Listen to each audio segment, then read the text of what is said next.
ಯಾರಾದರೂ ದೊಡ್ಡ ಮನುಷ್ಯರಿಂದ ಅದನ್ನು ಮಾಡಿಸಿ ತುಂಬ ಪ್ರಚಾರ ಮಾಡಬೇಕು. ಅದು ಮಾತ್ರ ಬೇಡ. ಹಿಂದೆ ನಮ್ಮ ದಲಿತ ವಿದ್ಯಾಪೀಠಕ್ಕೆ ಪ್ರಾರಂಭೋತ್ಸವ ಆಗಿತ್ತು, ಪ್ರಚಾರವೂ ಆಗಿತ್ತು. ದೊಡ್ಡ ಮನುಷ್ಯರೇ ಅದನ್ನು ಅನಾವರಣ ಮಾಡಿದರು. ಇದಕ್ಕೆ ಅದು ಯಾವುದೂ ಬೇಡ. ಶಾಲೆಗೆ ಒಂದು ರೂಪ ಬಂದು ಅದು ಬೆಳೆದು ಹೆಮ್ಮೆ ಪಡುವ ದಿನ ಬಂದರೆ ಆಗ ಉತ್ಸವ ಮಾಡಿಸುವ, ಸಂತೋಷ ಪಡುವ. ನಿಮ್ಮ ಈ ಕಲ್ಪನೆ ಮಾತ್ರ ನನಗೆ ಒಪ್ಪುವುದಿಲ್ಲ. ಸಣ್ಣ ರೀತಿ ಸಣ್ಣ ಜೋಪಡಿಗಳನ್ನು ಮೆಚ್ಚಿ ಯಾರೂ ಬರುವುದಿಲ್ಲ. ಇದಕ್ಕೆ ಕನಿಷ್ಠ 20,000 ರೂಪಾಯಿಗಳನ್ನಾದರೂ ಖರ್ಚು ಮಾಡಬೇಕು. ಸರಿಯಾದ ಕಟ್ಟಡ ಮತ್ತು ಉಪಾಧ್ಯಾಯರುಗಳು ಆರಂಭದಲ್ಲಿಯೇ ಇರಬೇಕು.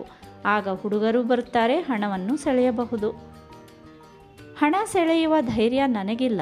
ನನ್ನ ಮನಸ್ಸೆಂದರೆ ನಮ್ಮ ಶಕ್ತಿಗೆ ಸಮನಾಗಿ ಇದನ್ನು ಬೆಳೆಯಿಸಿಕೊಂಡು ಹೋಗಬೇಕೇ ವಿನಾ ಒಮ್ಮೆಗೆ ದೊಡ್ಡ ಹಾರಾಟ ಮಾಡಬಾರದು. ಆ ತೆರನ ಬಡತನದ ಕೆಲಸಕ್ಕೆ ಪ್ರಪಂಚದಲ್ಲಿ ಮರ್ಯಾದೆ ಸಿಗಲಾರದು. ಗಾಂಧಿಯವರು ದೊಡ್ಡ ಮನುಷ್ಯರಾದುದರಿಂದ ಅವರು ಮಣ್ಣಿನ ಮನೆಯಲ್ಲಿ ಕೂತು ಕೈ ನೀಡಿದರೂ ಲಕ್ಷಾವಧಿ ರೂಪಾಯಿ ಬಂದು ಸುರಿಯುತ್ತದೆ. ಅವರಂತೆ ನಾವು ಕೈ ನೀಡಿದರೆ ಅರ್ಧಾಣೆ ಬಿದ್ದೀತು. ಅದಕ್ಕೆ ಅವರ ವರ್ಚಸ್ಸು ಕಾರಣ. ಬಡತನದಿಂದ ಆ ವರ್ಚಸ್ಸು ಬರಲಿಲ್ಲ. ಅದು ಶ್ರೀಮಂತಿಕೆ ಇದ್ದಾಗಲೇ ಬಂದದ್ದು. ತಮಗೆ ವರ್ಚಸ್ಸು ಬಂದ ಮೇಲೆ ಬಡತನ ಕೈಗೊಂಡರು. ನಮ್ಮಂಥವರು ಕೆಲಸ ಕೈಗೊಳ್ಳುವಾಗ ಬಾಯ ಆಡಂಬರ ತೀರಾ ಅವಶ್ಯ. ಬರಿಯ ಕಟ್ಟಡವೊಂದರ ಚಿತ್ರವೇ ನೋಡಿದವರ ಮೇಲೆ ಪರಿಣಾಮ ಮಾಡುವಂತೆ ಇರಬೇಕು. ಅದನ್ನು ನಾನು ಒಪ್ಪುತ್ತೇನೆ. ನಿಮ್ಮ ಮಾತಿನಲ್ಲಿ ಹುರುಳಿಲ್ಲವೆಂದಲ್ಲ. ಜನಗಳ ಸ್ವಭಾವ ನನಗೂ ತಿಳಿದಿದೆ. ಅಷ್ಟೇ ಚೆನ್ನಾಗಿ ನನ್ನ ಮಿತಿಯೂ ನನಗೆ ತಿಳಿದಿದೆ. ನಾವು ಯಾವ ಮಿತಿಯನ್ನು ಯೋಚಿಸಬೇಕಾಗಿಲ್ಲ. ಇದು ಪೂರ್ಣವಾಗುವಾಗ ಎಂಥ ರೂಪ ಬರುತ್ತದೆ ಎಂಬ ಸ್ಪಷ್ಟವಾದ ಯೋಜನೆಯನ್ನು ಹಾಕಿಕೊಡಿ. ಅದನ್ನು ಮುದ್ರಿಸಿ ಪ್ರಚಾರ ಮಾಡಿ ಹಣ ಗಳಿಸಿ ತರುವ ಭಾರ ನನ್ನದು. ಶಾಲೆಯ ಯಾವತ್ತೂ ಪ್ರಚಾರದ ಕೆಲಸ ನನಗಿರಲಿ. ನಾನು ಹಣ ತಂದುಕೊಟ್ಟಲ್ಲಿ ಅದನ್ನು ಚೆನ್ನಾಗಿ ಖರ್ಚು ಮಾಡಿ ಶಾಲೆಯ ಕೆಲಸವನ್ನು ನಡೆಸುವ ಭಾರ ನಿಮ್ಮದು.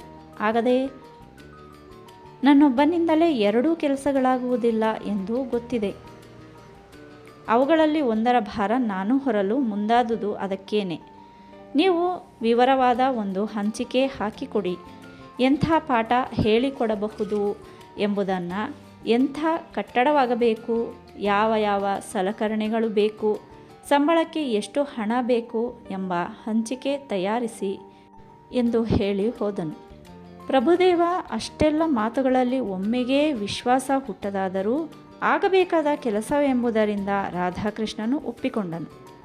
ಆತನ ಮನಸ್ಸಿನಲ್ಲಿ ತನ್ನ ವೈಯಕ್ತಿಕ ಜೀವನ ಪರರ ಸಹಾಯದ ಮೇಲೆ ಹೊಂದಿರಬಾರದು ಎಂದಿತ್ತು.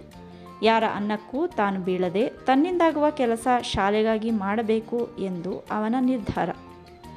ಮೊದಲು ಅದಕ್ಕೆ ಅವನ ಗಮನ. ತನ್ನ ಗೋಶಾಲೆಗಾಗಿ 4 ಎಮ್ಮೆಗಳನ್ನು ಕೊಂಡುಕೊಂಡ. ತನ್ನ ಬದುಕಿಗೆ ಮುಖ್ಯ ಎಂಬುದರಿಂದ ಮುಂದಿನ ವರ್ಷದ ಕೃಷಿಯನ್ನು ತೊಡಗುವ ಯೋಚನೆ ಅವನಿಗೆ. ಈ ನಡುವೆ ಶ್ಯಾಮನ ಕೆಲಸವೂ ಫಲಿಸಿತು. ಅವನ ಹಕ್ಕುದಾರಿಕೆ ಸುಲಭದಲ್ಲಿ ಸ್ಥಾಪಿತವಾಯಿತು. ಅದಾದುದೇ ತಡ. ಬೈಲೂರಿನ 4 ಗೃಹಸ್ಥರು ಅವನನ್ನು ಹುಡುಕಿ ಬಂದರು. ಅಯ್ಯೋ, ನೀನು ಎಲ್ಲಿದ್ದಿ ಎಂದು ಯಾರಿಗೆ ತಿಳಿದಿರಬೇಕು? ನಿನ್ನ ಚಿಕ್ಕಪ್ಪ ತೀರಿ ವರ್ಷ ಒಂದಾಗಿತ್ತು. ಅವರ ಹೆಂಡಿರು ಮಕ್ಕಳು ಬಹು ಮೊದಲೇ ತೀರಿಕೊಂಡಿದ್ರು. ಅವರೂ ಕೊನೆಗಾಲಕ್ಕೆ ನಿನ್ನನ್ನು ತುಂಬ ನೆನೆದರು. ನೀನು ಇಷ್ಟು ಸಮೀಪವಿದ್ದುದು ನಮಗೆ ತಿಳಿಯದೆ ಹೋಯಿತೆ ಎಂದು ಸಂತಾಪ ವ್ಯಕ್ತ ಮಾಡಿದರು. ಹರಕೆ ಹೊರಿಸಿದರು. ಒಬ್ಬಿಬ್ಬರು ಬಂದು, ನೀನು ನನಗೆ ಹೀಗೆ ಪರ ಊರಿನಲ್ಲಿ ಇರುವುದು ಚೆಂದವಲ್ಲ. ಆಗ ನಿನ್ನ ಭೂಮಿಯ ಹಿಟ್ಟುವಳಿ ಕೈಗೆ ಬರಲಾರದು ಎಂದು ಹೇಳಿದರು. ಇನ್ನೊಬ್ಬರು, ನೀನು ಇಲ್ಲಿರುವುದಾದರೆ ಒಳ್ಳೆಯ ಕ್ರಯ ಬಂದಲ್ಲಿ ಯಾಕೆ ಅದನ್ನು ಮಾರಬಾರದು ಎಂದು ಹೇಳಿದರು. 4ನೆಯದೊಂದು ಪಂಥವೂ ಇತ್ತು. ಶ್ಯಾಮ, ನಿನ್ನ ಜಾತಕದ ನಕಲು ಸಿಕ್ಕೀತೆ ಎಂದು ಕೇಳುವ ಮಂದಿ ಅವರು. ಇದರಿಂದಾಗಿ ಶ್ಯಾಮನಿಗೆ ಏನೂ ಇಲ್ಲದ ತನ್ನನ್ನು ಇಂದು ಮನುಷ್ಯನನ್ನಾಗಿ ಜನ ತಿಳಿಯತೊಡಗಿದ್ದಾರೆ ಎಂಬ ಹೆಮ್ಮೆಯಾಯಿತು. ಒಮ್ಮೆಗೆ ಶ್ಯಾಮನ ಪ್ರಖ್ಯಾತಿ ಹರಡಿದ್ದನ್ನು ಕಂಡು ರಾಧಾಕೃಷ್ಣ, ಯಾರವರು, ಯಾಕೆ ಬಂದರು ಎಂದು ಕೇಳುತ್ತಾನೆ. ಕೇಳಿದ ಮೇಲೆ ಹೇಳದಿರಲಿಕ್ಕಾಗುತ್ತದೆಯೇ? ಹೇಳುತ್ತಾನೆ ಶ್ಯಾಮ. ಆದರೆ ಅಳಿಯ ದೇವರ ಒಲುಮೆಗೆ ಬರುವ ಜನರ ವಿಷಯಗಳಲ್ಲಿ ಹೇಳುವಾಗ ಮಾತ್ರ ಗಂಟಲು ಕಟ್ಟುತ್ತದೆ. ಒಮ್ಮೆ ಅದ್ಯಾರು ಎಂದು ರಾಧಾಕೃಷ್ಣ ಕೇಳಿದರೆ ಶ್ಯಾಮ ಯಾರೋ ಅಪ್ಪ ಏನೇನೋ ಬಂದು ಕೇಳ್ತಿದ್ದಾರೆ ಎನ್ನಬೇಕಾಯಿತು. ಅದೇನು ಎಂದು ತೀರಾ ಒತ್ತಿ ಕೇಳಲು ಹೇಳುವುದಕ್ಕೆ ನಾಚಿಕೆ. ಆದರೆ ಅವನ ಮನಸ್ಸಿನಲ್ಲಿ ಹೆಣ್ಣಿನ ಬಯಕೆ ಮೂಡಿದೆ. ಅಣ್ಣ ಏನೆಂದಾನು ಎಂಬ ಭೀತಿ. ಆ ದಿನ ರಾತ್ರಿ ಊಟ ಮುಗಿದ ಮೇಲೆ ರಾಧಾಕೃಷ್ಣ ಶ್ಯಾಮನನ್ನ ಬಳಿಯಲ್ಲಿ ಕುಳ್ಳರಿಸಿಕೊಂಡು, ಶ್ಯಾಮ, ಹಾಗೆ ಮನೆಗೆ ಬಂದವರನ್ನು ಓಡಿಸಬೇಡ. ನಿನಗೆ ಪ್ರಾಯವಾಗಿಲ್ವೇ?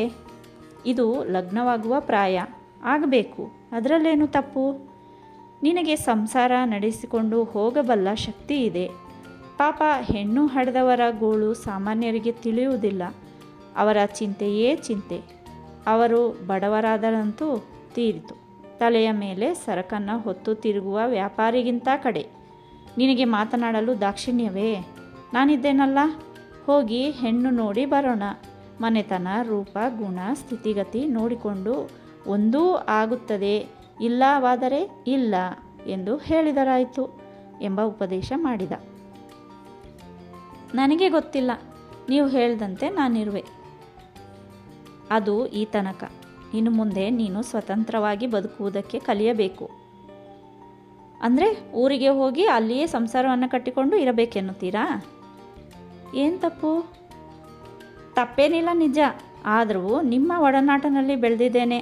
ಯಾರಿಲ್ಲದಾಗ ನೀವು ನನಗೆ ತಂದೆಯಾದ್ರಿ, ಅಣ್ಣನಾದ್ರಿ. ನಿಮ್ಮ ಸಂಗಡವೇ ಇರಲು ಆಸೆ ನನಗೆ. ನಿಮಗೆ ಬೇಡವಾದರೆ ಹೋಗುತ್ತೇನೆ. ಹಿಂದೊಮ್ಮೆ ಹಾಗೆ ಅಂದಿದ್ದೆ, ನೀವು ಭರವಸೆ ಕೊಟ್ಟಿರಿ. ರಾಧಾಕೃಷ್ಣನಿಗೆ ತನ್ನ ಮಾತುಗಳ ನೆನವರಿಕೆಯಾಯಿತು.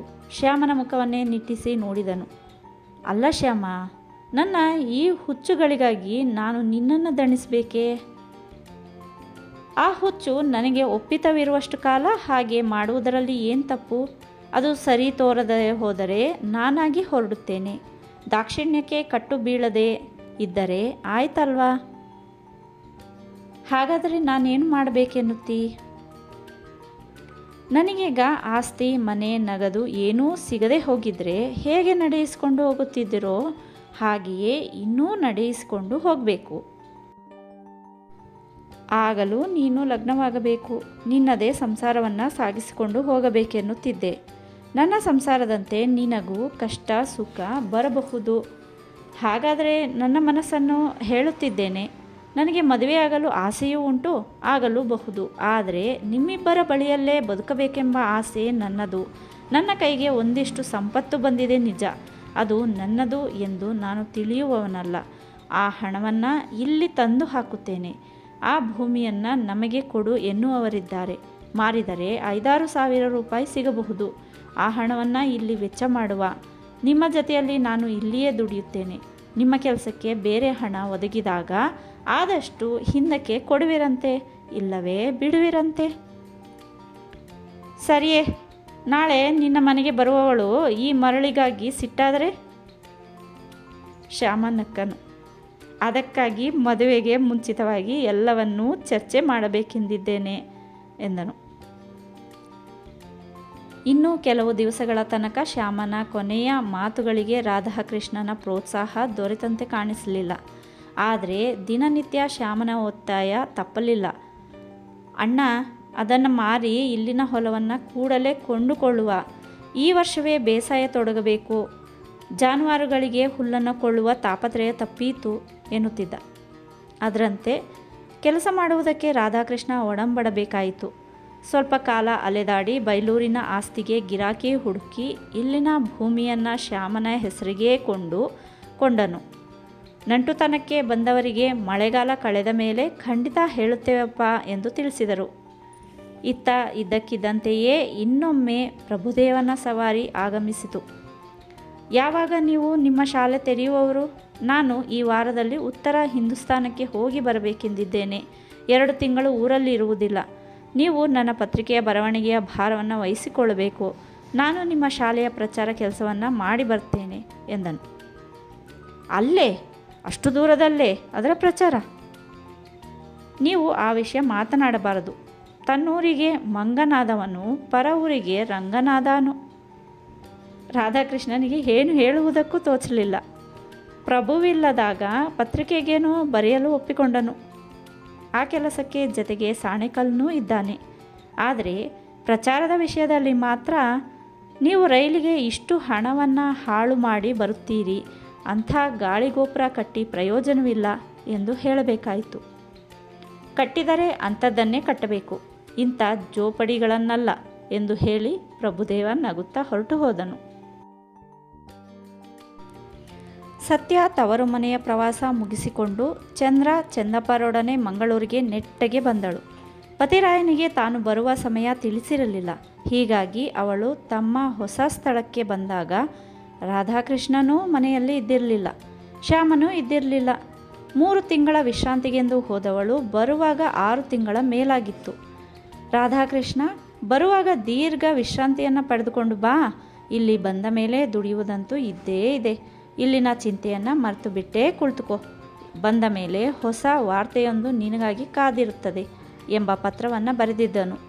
ಅವಳು ಮನೆಗೆ ಕಾಲಿರಿಸುವಾಗಲೇ ನಿಜಕ್ಕೂ ಹೊಸ ಸುದ್ದಿ ಕಾದಿತ್ತು. ಅವಳನ್ನು ಹೊಸ ಮನೆಯಲ್ಲಿ ಸ್ವಾಗತಿಸಿದವಳು ಒಬ್ಬ 16 ವರ್ಷದ ತರುಣಿ. ಯಾರು, ಎಲ್ಲಾಯಿತು ಎಂದು ಅವಳು ಸತ್ಯಳನ್ನು ಕೇಳಿದಳು. ಈಕೆಯ ಮುಖ ಸಪ್ಪಗಾಯಿತು. ತಾನು ಸ್ಥಳ ತಪ್ಪಿ ಬಂದೆನೇ ಎಂದು ಅನುಮಾನವಾಯಿತು.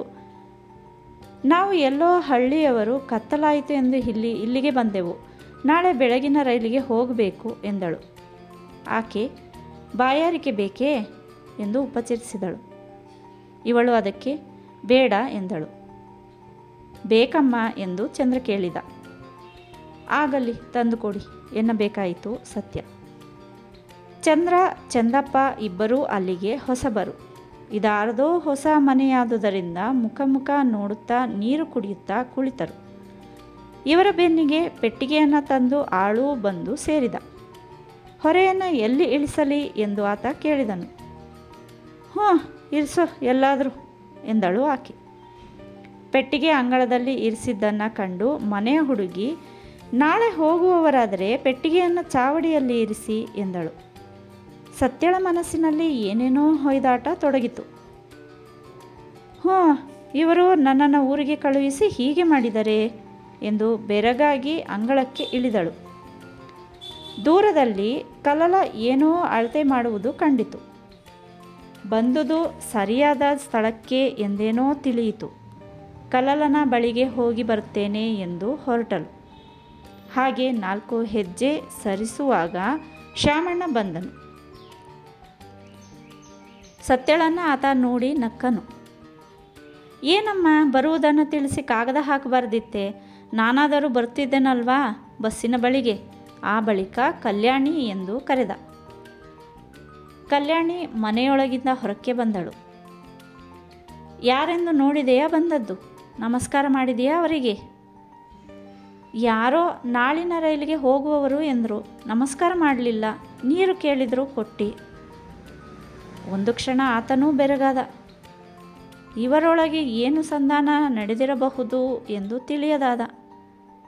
ಚಂದ್ರ ಅಷ್ಟರಲ್ಲಿ ಈ ಸಮಸ್ಯೆಗೆ ಕೊನೆಯನ್ನು ತಂದನು. ಶ್ಯಾಮಣ್ಣ ಯಾರದು ಎಂದು ಕೇಳಿದ.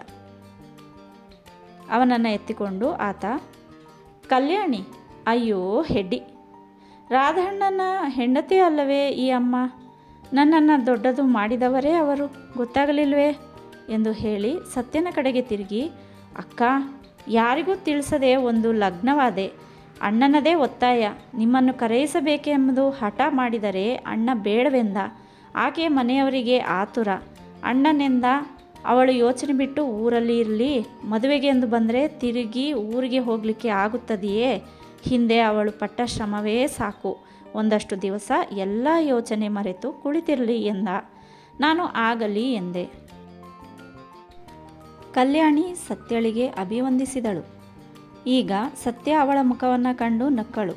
ತನ್ನ ಮಂಕು ಕಲ್ಪನೆಗಳಿಗಾಗಿ ನಾಚಿಕೆಯೂ ಆಯಿತು.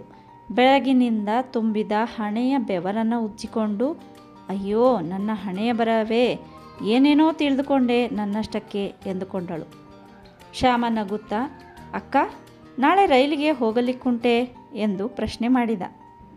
ಅಬ್ಬಾ, ನೀವು ಟಕ್ಕು ಮಾಡಬಲ್ಲಿರಿ, ಅವಳು ಹಳ್ಳಿಯ ಹುಡುಗಿ ಎಂದು ನೀವು ಹಾಗೆ ಚೇಷ್ಟೆ ಮಾಡಿದ್ದೇ ಎಂದ. ಹೌದು, ಏನು ಮಾಡಬೇಕಿತ್ತು ನಾನು? ನೀನು ಸುದ್ದಿ ಹೇಳದೆಯೇ ಕುಳಿತೆ, ಅವರು ತಿಳಿಸಲಿಲ್ಲ, ನನಗೆ ಇದು ನನ್ನ ಮನೆ ಹೌದೋ ಅಲ್ಲವೋ ಎಂಬ ಅನುಮಾನ ಬಂತು. ಆದರೂ ಶ್ಯಾಮ, ಎಂಥ ರಜೆ ಇದ್ದರೂ ನಿನ್ನ ಮದುವೆಗೆ ಬಾರದೆ ಬಿಡುತ್ತಿರಲಿಲ್ಲ ಎಂದಳು. ಚಂದ್ರ ಅವನನ್ನು ಕುಳಿತಿರಲು ಬಿಡಲಿಲ್ಲ. ಶ್ಯಾಮ ಅವನನ್ನು ಕರೆದುಕೊಂಡು ಹೊರಟ. ಚಂದಪ್ಪನ ಕೈ ಹಿಡಿದು ಸತ್ಯ ಹೊರಬಿದ್ದಳು. ಕಲ್ಯಾಣಿಯು ಅವಳನ್ನು ಸೇರಿದಳು. ಶ್ಯಾಮ, ಬನ್ನಿ ನಿಮ್ಮ ಯಜಮಾನರ ಕಾರುಬಾರ ನೋಡಿ ಎಂದು ಆ 6 ತಿಂಗಳ ದುಡಿತದ ಕಾಣಿಕೆಯನ್ನು ತೋರಿಸಿದನು. ಅಷ್ಟೊಂದು ದೊಡ್ಡ ಹಟ್ಟಿಯನ್ನು ನೋಡಿ, ಶ್ಯಾಮ, ಇಷ್ಟೊಂದು ದೊಡ್ಡ ಹಟ್ಟಿ ಯಾಕಂತೆ? ಅವರ ಕಣ್ಣೇ ದೊಡ್ಡದು ಎಂದಳು. ಸಾಯಂಕಾಲ ಗೊತ್ತಾಗುತ್ತದೆ ಎಂದ ಶ್ಯಾಮ. ತುಸು ಈಚೆಗೆ ಬರುತ್ತಲೇ ಗೊತ್ತಾಯಿತು. 6-7 ಎಮ್ಮೆಯ ಕರುಗಳನ್ನು ಅಲ್ಲಿ ಕಟ್ಟಿದ್ದರು. ಏನು, ಎಮ್ಮೆ ಪೈರನ್ನೇ ಕಟ್ಟಿದ್ದಾರೆಯೇ? ಒಟ್ಟು 10 ಎಮ್ಮೆಗಳಿವೆ. ಎಲ್ಲದಕ್ಕಿಂತ ಇದೇ ಸರಿಯಾದ ಕೆಲಸ ಎಂದು ನಿರ್ಧಾರ ಮಾಡಿದ್ದೇವೆ. ದಿನಕ್ಕೆ 10-15 ರೂಪಾಯಿ ಹಾಲು ಮಾರಾಟಕ್ಕೆ ಸಿಗುತ್ತೆ. ನೀರು ಬೆರೆಸದ ಹಾಲನ್ನು ಮಂಗಳೂರಿನವರು ಕಂಡದ್ದು ಇದೇ ಮೊದಲು. ಆಳು ಮೇವು ಎರಡೂ ಸಮನಾಗಿದ್ದರೆ ಇನ್ನೂ 20 ಎಮ್ಮೆ ಕಟ್ಟಬಹುದು. ಈ 10 ಎಮ್ಮೆಯ ಸೆಗಣಿಯನ್ನು ಇವಳಿಂದಲೇ ತೆಗೆಸುತ್ತಿದ್ದೀಯಾ? ನೆಲ ಕೆರೆದು ಕೆರೆದು ಕೈ ಸೋತಿರಬಹುದು. ಅದಕ್ಕೇನೆ ನಿಮ್ಮನ್ನು ಬೇಗನೆ ಕರೆಯಿಸಬಾರದೆಂದು ಅಣ್ಣ ಹೇಳಿದ್ದು. ಎಮ್ಮೆ ಚಾಕರಿ ಮಾಡಿ ನೀವು ಸೋತಿದ್ದೀರಿ ಎಂಬುದು ಅವರಿಗೆ ಗೊತ್ತು. ಇನ್ನು ಕಲ್ಯಾಣಿಗೆ ಆ ಕೆಲಸ ಬಿಟ್ಟಾರೆಯೇ? ಹಟ್ಟಿಯ ಕೆಲಸಕ್ಕೆ ಬೇರೆ ಹೆಣ್ಣಾಳು ಇದೆ. ಬನ್ನಿ ಬೈಲಿಗೆ ಹೋಗುವ ಎಂದು ಮುಂದಕ್ಕೆ ತೋರಿಸುತ್ತಾ ನಡೆದನು. ಹಳ್ಳದ ಬದಿಯ ಗದ್ದೆಯಲ್ಲಿ ಹೊಸತಾಗಿ ಹುಲ್ಲು ನಟ್ಟುದನ್ನು ತೋರಿಸಿದನು. ಏನು, ಹುಲ್ಲಿನ ಸಾಗುವಳಿ ಮಾಡುತ್ತಾರೆಯೇ? ಗದ್ದೆಗಳನ್ನು ಗೇಣಿಗೆ ಕೊಂಡರೆ? ಇಲ್ಲಮ್ಮ, ನನಗೆ ಸಿಕ್ಕಿದ ಊರಿನ ಭೂಮಿಯನ್ನು ಮಾರಾಟ ಮಾಡಿ ಇದನ್ನು ಖರೀದಿಗೆ ಕೊಂಡೆವು. ಸುಮಾರು 5 ಮುಡಿ ಬಯಲು ಗದ್ದೆ ಇದೆ. ಜಾನುವಾರುಗಳನ್ನು ಸಾಕುತ್ತಿದ್ದೇವಲ್ಲ, ಪರೀಕ್ಷೆಗಾಗಿ ಗಿನಿ ಹುಲ್ಲನ್ನು ಬೆಳೆಸಿದ್ದೇವೆ. ನೋಡುವುದಕ್ಕೆ ಕಬ್ಬಿನ ಮೊಳಕೆಯಂತೆ ಕಾಣುತ್ತದೆಯಲ್ವೇ? ಈಗ 1 ಎಕರೆ ನಟ್ಟಿದೆ. ಪ್ರಯೋಜನ ಕಂಡರೆ ಮುಂದಿನ ವರ್ಷ ಇನ್ನೂ ಸ್ವಲ್ಪ ಹೆಚ್ಚಾಗಿ ಬೆಳೆಯಿಸಬಹುದು. ಹೊಲದಲ್ಲಿ ಭತ್ತದ ಹೊಸ ಹಸುರು ಎದ್ದು ನಿಂತಿತ್ತು. ಗದ್ದೆಯ ಅಂಚಿನಲ್ಲಿ ಹಲವು ತೆಂಗಿನ ಗಿಡಗಳು ಫಲಧರಿಸಿ ನಿಂತಿದ್ದಾವೆ. ಎದುರಿನ ಹಳ್ಳ ತುಂಬಿ ಹರಿಯುತ್ತಿದೆ. ತಮ್ಮ ಈ ಹೊಸ ಆವರಣವನ್ನು ನೋಡಿ ಸತ್ಯಳಿಗೆ ತುಂಬ ಆನಂದವಾಯಿತು. ನೋಟದಿಂದ ತೃಪ್ತಳಾಗಿ ಹಿಂದಿರುಗುತ್ತಾ, ಶ್ಯಾಮ, ಇನ್ನು ಪರರನ್ನು ಬೇಡದೆ ಬದುಕುವಂತಾದರೆ ಸಾಕು ಎಂದಳು. ಅದನ್ನು ಹೇಗೆ ಹೇಳಲಿ? ಇಷ್ಟೊಂದು ಎಮ್ಮೆಗಳಿದ್ದರೆ ನಮ್ಮ ಜೀವನ ಹೋಗಲಾರದೆ. ಆದರೆ ಅವರಿಗೆ ಇನ್ನೂ ಶಾಲೆಯ ಯೋಚನೆ ಹೋಗಿಲ್ಲ. ಅದರ ಕಟ್ಟಡವೆಲ್ಲಿದೆ? ದೊಡ್ಡ ಶಾಲೆಯನ್ನೇ ಮಾಡಬೇಕೆಂದಿದ್ದಾರಂತೆ. ಮಕ್ಕಳಿಗೆ ನೇಯುವ ಕೆಲಸ, ಕಬ್ಬಿಣದ ಕೆಲಸ, ಆಟದ ಸಾಮಾನು ತಯಾರಿ ಇಂಥ ಉದ್ಯೋಗಗಳನ್ನು ಕಲಿಸಿ ವರ್ಷಕ್ಕೆ 30 ಹುಡುಗರನ್ನಾದರೂ ತರಬೇತು ಮಾಡಬೇಕು ಎಂದು ಬರೆದಿದ್ದಾರೆ. ಹೀಗಿರುವಾಗ ಪರರನ್ನು ಬೇಡದೆ ನಿರ್ವಾಹವಿದೆಯೇ? ಗೋಶಾಲೆಯಿಂದ ಮನೆಯ ಮಟ್ಟಿಗೆ ಹೇಗಾದರೂ ಸ್ವತಂತ್ರವಾಗಿರಬಹುದು. ಶ್ಯಾಮನು ಅವರನ್ನು ಕರೆದುಕೊಂಡು ಶಾಲೆಯ ಕಟ್ಟಡಕ್ಕೂ ಕಲಲನ ಗುಡಿಸಲಿಗೂ ಹೋಗಿ ತೋರಿಸಿಕೊಂಡು ಬಂದನು. ಬರುತ್ತಾ ಸತ್ಯಳ ಮನಸ್ಸಿನಲ್ಲಿ ತಂದೆ ಹೇಳಿದ ಒಂದು ಮಾತು ಮಾತ್ರ ಕೊರೆಯುತ್ತಿತ್ತು. ಒಮ್ಮೆ ನಿನ್ನ ಗಂಡನನ್ನು ಇಲ್ಲಿಗೆ ಕಳುಹಿಸು. ಮಾವನ ಮನೆಗೆ ಅಳಿಯ ಬರಬಾರದೆಂದು ಪ್ರತಿಜ್ಞೆ ಮಾಡಿದ್ದಾನೆಯೇ ಎಂದು ಕೇಳು. ಅವನು ಬಂದರೆ ಒಂದು ಮಾತನ್ನು ಕೇಳಬೇಕೆಂದಿದೆ.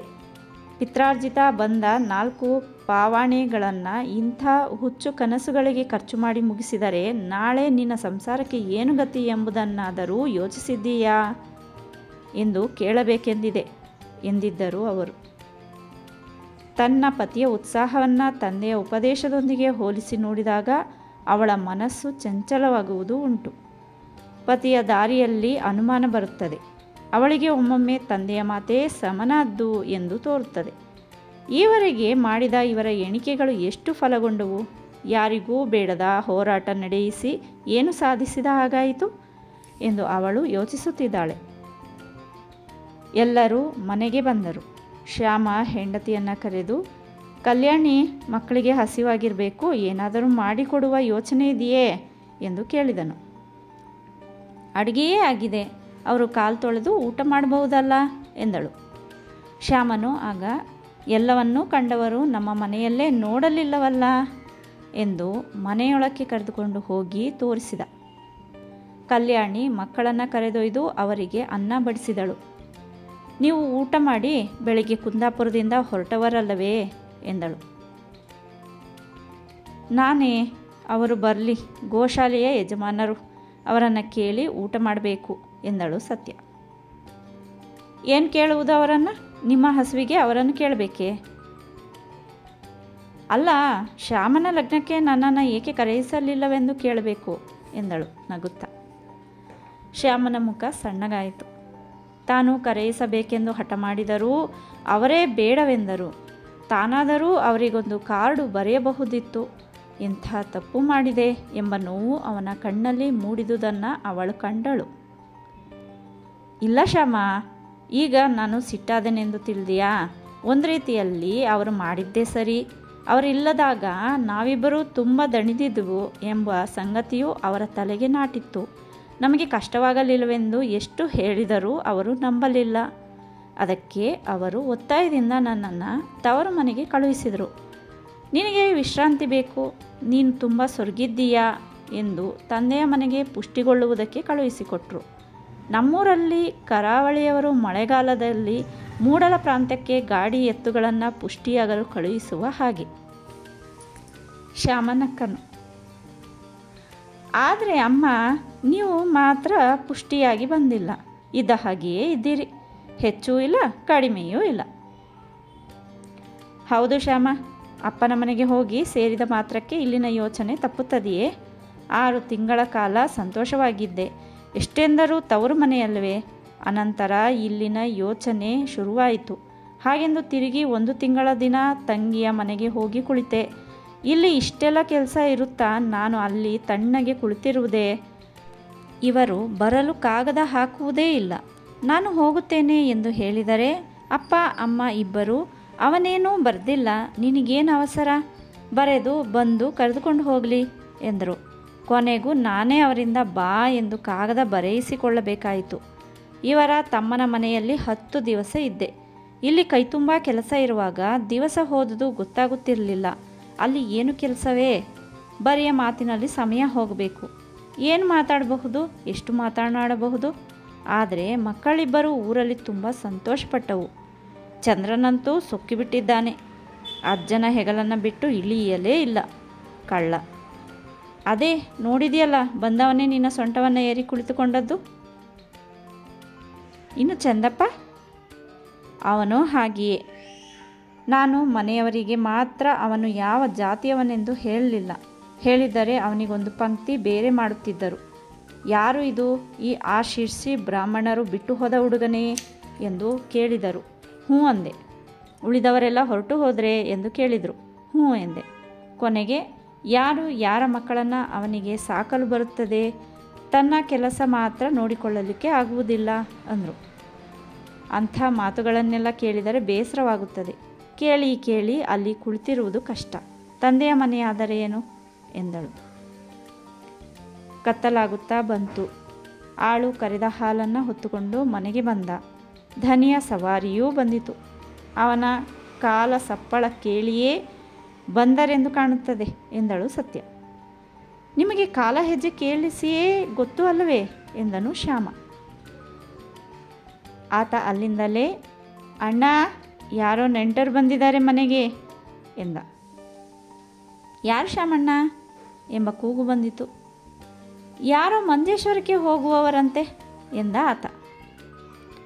ಒಳಕ್ಕೆ ಬರುತ್ತಲೇ ಚಂದ್ರನ ಮುಖ ಕಾಣಿಸಿತು. ಹೋ, ಇವರು ಸುದ್ದಿ ಇಲ್ಲದೆ ಬಂದು ಬಿಟ್ರೋ? ನನಗೆ ಅವರಿಗೆ ಭರತಿ 1 ವರ್ಷದ ರಜೆ ಕೊಡಬೇಕೆಂದಿತ್ತು. 1 ವರ್ಷ ಅಲ್ಲಿದ್ದರೆ ಸಮನದ ಸಜಿಯೇ ಆಗುತ್ತಿತ್ತು ಎಂದು ನುಡಿಯುತ್ತಾ ಎದ್ದಳು ಸತ್ಯ. ಅಷ್ಟರಲ್ಲಿ ಮಕ್ಕಳಿಬ್ಬರೂ ಎದ್ದು ಕೈ ತೊಳೆದು ಓಡಿ ಬಂದು ಅವನನ್ನು ಮುತ್ತಿದರು. ಚಂದ್ರ ಕಪಿಯಂತೆ ಅವನ ಮೈಯನ್ನೇರಿದ. ರಾಧಾಕೃಷ್ಣ ಅವನನ್ನು ಎತ್ತಿಕೊಂಡು ಸತ್ಯಳ ಬಳಿಗೆ ಬಂದು ಕುಳಿತುಕೊಂಡ. ಅಣ್ಣ, ಕಾಲು ತೊಳೆ, ಊಟ ಮಾಡುವ. ಅವರು ಊಟ ಮಾಡಲಿಲ್ಲ, ಹಸಿದು ಇದ್ದರು. ನಿಮ್ಮನ್ನು ಜೋರು ಮಾಡಿದ ಮೇಲೆ ಅವರ ಊಟವಂತೆ ಎಂದನು ಶ್ಯಾಮ. ಏನು ಸತ್ಯ, ಅಷ್ಟು ಸಿಟ್ಟು? ಹಾಗಾದರೆ ಈಗ ಭಾರಿ ಬಿರುಸಿನಿಂದ ಬಂದದ್ದು? ಆ ಲೆಕ್ಕದಲ್ಲಿ ನಾಳೆ ಮಂಜೇಶ್ವರಕ್ಕೆ ಹೋಗುತ್ತಾರೆ ಎಂದದ್ದೋ ಶ್ಯಾಮ? ಹೌದು ಹೌದು, ನಿಮ್ಮನ್ನು ಬಿಟ್ಟು ಮಂಜೇಶ್ವರಕ್ಕೆಲ್ಲ ರಾಮೇಶ್ವರಕ್ಕೆ ಹೋದರೂ ಪಾಪ ಬರಲಾರದು. ನನ್ನನ್ನು ಕರೆಯಿಸದೆ ಶ್ಯಾಮನ ಲಗ್ನ ಮಾಡಿಸಿದ್ರಲ್ವೇ, ಒಳ್ಳೆಯ ಜನ ನೀವು ಎಂದು ಹೇಳಿದಳು. ಮರೆತು ಹೋದ ನೋವು ಇನ್ನೊಮ್ಮೆ ಮೂಡಿ ಬಂದಿತು. ಆಗ ರಾಧಾಕೃಷ್ಣ ಅನಿವಾರ್ಯವಾಗಿ ಅವಳಲ್ಲಿ ಕ್ಷಮೆ ಕೇಳಬೇಕಾಯಿತು. ಎಲ್ಲರೂ ಊಟಕ್ಕೆ ಕುಳಿತಾಗ, ನಮ್ಮ ನಾಗೇನಹಳ್ಳಿಯವರ ಕಾಗದ ಬಂದಿದೆಯೋ? ನನಗೆ ದಿನಕ್ಕೆ 2 ಬಾರಿ ಆ ಮಕ್ಕಳ ನೆನಪಾಗುತ್ತಿತ್ತು. ನೆನೆದಾಗಲೆಲ್ಲ ಅವರ ರೂಪ ಕಣ್ಣು ಮುಂದೆ ಕಟ್ಟುತ್ತಿತ್ತು. ಏನಾಯಿತೋ ಅವರಿಗೆ, ಏನಾಯಿತೋ ಮಹಾದೇವನ ಚಿಕ್ಕಪ್ಪನಿಗೆ, ನಮ್ಮಲ್ಲಿಗೆ ಬಂದಾಗ ಅವರ ಮುಖ ನೋಡುವಂತೆ ಇರಲಿಲ್ಲ ಎಂದಳು ಸತ್ಯ. ಇಲ್ಲ, ಆಮೇಲೆ ಏನೂ ಕಾಗದ ಬರಲಿಲ್ಲ. ಹಳ್ಳಿಯ ಜನ, ಟಪಾಲು ಆಫೀಸು ಇರುವುದು 8 ಮೈಲು ದೂರದಲ್ಲಿ. ನಾಳೆಗೆ ಎಂದು ಮರ್ತೇ ಬಿಟ್ಟಿರಬೇಕು. ಡಾಕ್ಟರ್ ನಾಡಕರ್ಣಿಯವರಿಗೆ ಕಾಗದ ಬರೆದಿದ್ದೇನೆ. ಅವರು ಎಲ್ಲಿದ್ದರೂ ಅವರ ವಿಚಾರ ತಿಳಿದು ಬರೆಯುವ ಹಾಗೆ ಹೇಳಿದ್ದೇನೆ ಎಂದನು. ಮುಂದೆ ಅವರ ಮಾತುಗಳು ನವೀನ ಗೋಶಾಲೆಯ ಕಡೆಗೆ ಹರಿಯಿತು. ಆಗ ಸತ್ಯ, ಹೌದು, ನಿಮ್ಮ ಯೋಚನೆಗಳೆಲ್ಲವೂ ಸರಿಯೇ, ಆದರೆ ಅದಕ್ಕೆ ಬೇಕಾಗುವ ಹಣ ಮಾತ್ರ ಇರುವುದು ಇನ್ನೊಬ್ಬರ ಕಿಸೆಯಲ್ಲಿ. ಇಷ್ಟೆಲ್ಲ ಮಾಡಿದರೂ ಮಕ್ಕಳು ಶಾಲೆಗೆ ಬಾರದೆ ಹೋದರೆ ಏನು ಮಾಡುತ್ತೀರಿ? ಕಿರಿಪದವಿನಲ್ಲಿ ಆದಂತೆಯೇ ಇಲ್ಲಿಯೂ ಆಗುತ್ತಿದೆ. ತಿನ್ನಲಿಕ್ಕೆ ಇದ್ದಾಗ ಹಲ್ಲಿಲ್ಲ, ಹಲ್ಲಿದ್ದಾಗ ತಿನ್ನಲಿಕ್ಕೆ ಇಲ್ಲ ಎಂದಳು.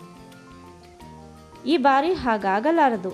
4 ಒಳ್ಳೆಯ ಉಪಾಧ್ಯಾಯರನ್ನು ವಿಚಾರಿಸಿ ಇಟ್ಟಿದ್ದೇನೆ. ಆ ಚಂದಪ್ಪನ ಅಪ್ಪನಿಗೂ ಒಂದು ಕಾಗದ ಹಾಕಿದ್ದೇನೆ.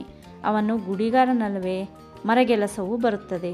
ಅವನು ಬಂದರೆ ಆಟದ ಸಾಮಾನುಗಳನ್ನು ಮಾಡುವ ಏರ್ಪಾಡು ಮಾಡಬೇಕು. ಅಲ್ಲದೆ ಅವನು ಮಗನನ್ನು ಬಿಟ್ಟು ಮರಳನಂತೆ ತಿರುಗಬಾರದಲ್ಲ. ಚಂದಪ್ಪನನ್ನ ನೇಯಿಗೆ ಬಣ್ಣಗಾರಿಕೆ ಕಲಿಯಲು ಕಳುಹಿಸುತ್ತೇನೆ. ಅವನಿಗೆ ಇಂಗ್ಲೀಷು ಬೇಡವಷ್ಟೇ. ಅದರಂತೆ ಒಬ್ಬಿಬ್ಬರು ಕಸುಬುದಾರರನ್ನು ಕರೆಯಿಸಿಕೊಳ್ಳಲು ಪತ್ರ ವ್ಯವಹಾರ ಮಾಡುತ್ತಿದ್ದೇನೆ. ಈ ಸಾರಿ ಏನಾದರೊಂದು ಆದೀತು. ಹೋ, ಹಣ 1000 ಗಟ್ಟಲೆಯಿಂದ ಸುರಿದರೆ ಏನಾದರೂ ಆದೀತು. ಶ್ಯಾಮನ ಹಾಗೆ ಬಿಟ್ಟು ದುಡಿಯುವವರು ಮಾತ್ರ ಯಾರೂ ಸಿಗಲಿಕ್ಕಿಲ್ಲ. ಬಿಟ್ಟು ಯಾರನ್ನೂ ದುಡಿಯಿಸಬಾರದೆಂದು ನನ್ನ ಮನಸ್ಸು. ನಾವು ಮನೆಯ ಖರ್ಚಿನ ಯೋಚನೆ ಮಾಡಬಾರದೆಂದು ಈ ಎಮ್ಮೆಗಳ ಸಂಸಾರವನ್ನು ದೊಡ್ಡದು ಮಾಡಿದ್ದು. ಹಣವಿದ್ದರೆ ಇದನ್ನು ಇನ್ನೂ ದೊಡ್ಡದು ಮಾಡಬಹುದು. ಜಾನುವಾರುಗಳಿಗೆ ಬೇಕಾಗುವ ಬೆಳೆಗಳನ್ನು ನಾವೇ ಬೆಳೆಯಬೇಕು. ಅವಕ್ಕೆ ಸದಾ ಹಸಿ ಹುಲ್ಲು ಸಿಗಬೇಕು. ಎಲ್ಲ ಗದ್ದೆಗಳಲ್ಲೂ ಅದನ್ನೇ ಬೆಳೆಯಬಹುದು. ಇಲ್ಲಿನ ಬಾವಿ ನೋಡಿದ್ದೀಯಾ? ನೀರು ಎಷ್ಟು ಮೇಲಕ್ಕಿದೆ ಗೊತ್ತೇ? ಆ ನೀರಿನ ಆಶ್ರಯದಿಂದ ಎಷ್ಟು ತರಕಾರಿಯನ್ನು ಬೆಳೆಯಬಹುದು. ಇಲ್ಲಿರುವ ನಾವಾಗಲಿ, ಇಲ್ಲಿಂದ ಕಲಿತು ಹೋಗುವ ಮಕ್ಕಳಾಗಲಿ ಸ್ವಂತ ಜೀವನಕ್ಕೆ ಇನ್ನೊಬ್ಬರ ಮುಖವನ್ನು ನೋಡಬಾರದು. ಹಾಗಿರುವಾಗ ಯಾರ ಬಿಟ್ಟಿಯೂ ಬೇಕಿಲ್ಲ.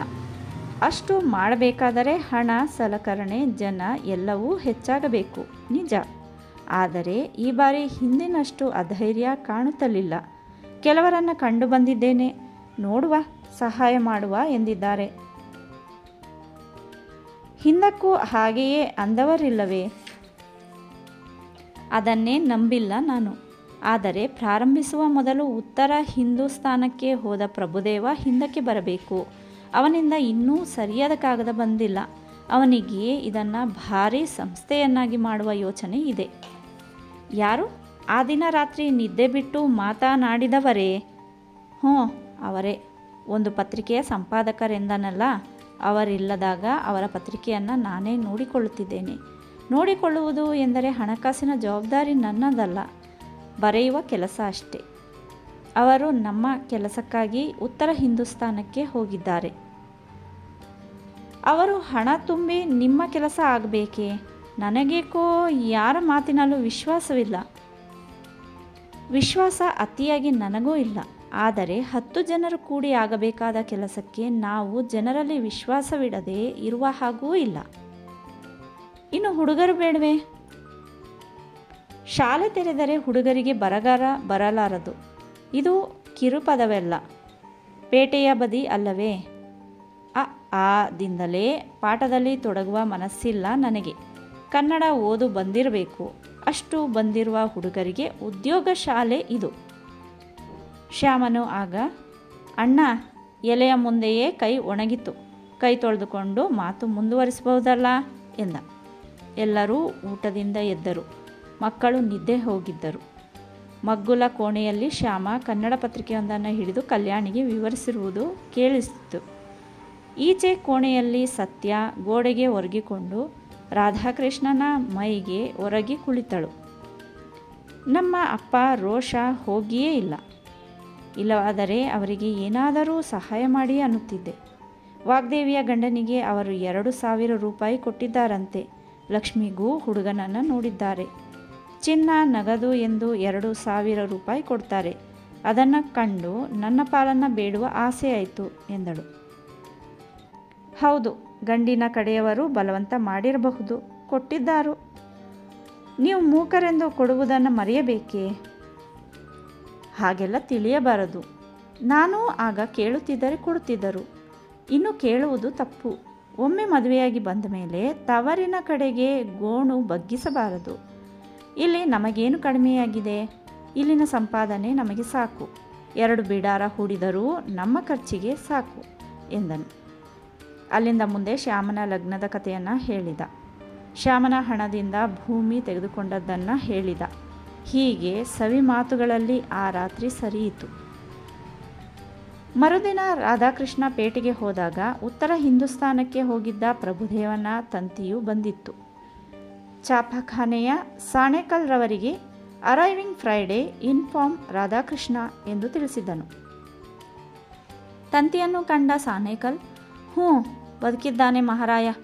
ಆಚೆ ಹೋದರೆ ಆಚೆಗೆ, ಈಚೆ ಏನಾಯಿತೆಂದು ಗಮನವೇ ಇಲ್ಲ ಎಂದರು. ಆಗಲಿ, ಬರುತ್ತಾರಲ್ಲ, ನಮ್ಮ ಭಾರ ಕಳೆಯಿತು. ಪತ್ರಿಕೆಗೆ ಏನು ಬರೆಯುವುದೆಂದು ತಲೆ ಕೆದರಿ ಸಾಕಾಗುತ್ತಿತ್ತು ಎಂದ ರಾಧಾಕೃಷ್ಣ. ಅವನ ಮನಸ್ಸಿನಲ್ಲಿ ಪ್ರಭು ಹೋದ ಕೆಲಸವೇನಾಗಿರಬಹುದು ಎಂದು ನಲಿಯುತ್ತಿದೆ. ಇನ್ನೂ ಹುಟ್ಟಬೇಕಾದ ಒಂದು ಸಂಸ್ಥೆಗೆ ಸಹಾಯ ಮಾಡಲು ಯಾರನ್ನೆಲ್ಲ ಕಂಡಿರಬಹುದೋ? ಉತ್ತರ ಹಿಂದೂಸ್ತಾನದವರು ಅದಕ್ಕೇನು ಮಾಡಿಯಾರು? ಆ ದೇಶವೆಲ್ಲಿ ಇದೆಲ್ಲಿ? ಬರಿಗೈಯಿಂದ ಬಂದರೂ ಆಶ್ಚರ್ಯವಿಲ್ಲ ಎಂದು ಯೋಚಿಸುತ್ತಿದ್ದಾನೆ. ಅವನು ಇಷ್ಟು ದಿನ ಸುಮ್ಮನೆ ಕುಳಿತಿರಲಿಲ್ಲ. ಹಲವಾರು ಜನರನ್ನು ಭೇಟಿಯಾಗಿ ಸ್ವಲ್ಪ ಸ್ವಲ್ಪ ಸಹಾಯದ ಭರವಸೆಯನ್ನು ಪಡೆದು ಬಂದಿದ್ದಾನೆ. ಪ್ರಭುದೇವ ಒಂದು ಕೆಲಸವನ್ನೇನೋ ಒಳಿತಾಗಿ ಮಾಡಿದ್ದನು. ಅದೆಂದರೆ ರಾಧಾಕೃಷ್ಣನ ಕುರಿತಾದ ಪ್ರಚಾರ. ಅದರಿಂದ ರಾಧಾಕೃಷ್ಣನಿಗೆ ಅತೃಪ್ತಿಯಾದರೂ ಅವನ ಹೆಸರಿನಲ್ಲಿ ಕೆಲವರಿಗಾದರೂ ಅಭಿಮಾನ ಹುಟ್ಟುವಂತಾಯಿತು. ಅವನು ಹೋಗಿ ಸಹಾಯ ಬೇಡಿದರೆ ಇದೊಂದು ಠಕಾರಿ ಮಾಲು ಎಂದು ತಿಳಿಯುವ ಅವಕಾಶವಿಲ್ಲದಾಯಿತು. ಅವನ ಹೆಸರಿಗೆ ಈಗೊಂದು ಬೆಡಗು ಉಂಟಾಗಿದೆ ಆ ಊರಿನಲ್ಲಿ.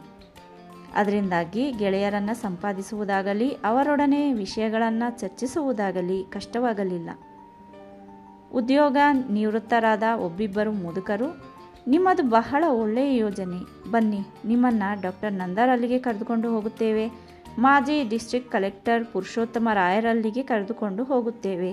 ನಮ್ಮ ಸೇಠ್ ಲಾಲ್ಜಿ ಗಿರಿಧರರವರಿಗೆ ಇಂಥ ಕೆಲಸಗಳೆಂದರೆ ತುಂಬ ಪ್ರೀತಿ.